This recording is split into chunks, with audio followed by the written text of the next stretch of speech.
彰化县环保局、青发处也个交通处拢设伫咧彰化县立体育场遮，有人来遮办公，有人来遮运动。不过最近有民众反映讲，这附近的公用停车格因为无要收钱，真侪人会长期占用，真歹找到车位。县政府表示讲，会讨论管理方式，未来才有可能就会收停车费啊。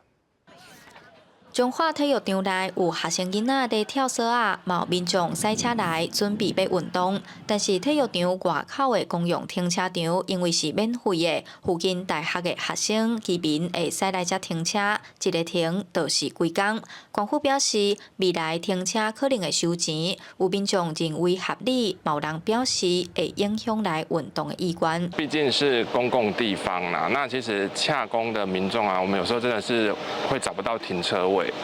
所以，如果能够，譬如说有收费的机制，其实以价来质量的话，其实我觉得这样是 OK 的。未来如果有可能要改成要收费的话，可能就会影响到我来这边可能要停旁边的路边。其实我是不希望这边改成收费的。你若来遮停车，你爱规矩守好是无要紧，袂使造成人的无方便安尼啦。 彰化县体育场广场加上附近建兴路，计共有400外停车格，实际行一抓，大约8成车格拢有停车，甚至有的车无车牌。面对车位互人长期占用的现象，县府表示会搁再讨论管理的方式。针对停车被占用的问题，目前多个方案都会讨论。后续要增加停车的周转率的话，收费的方式也在讨论跟研拟的一个范围内。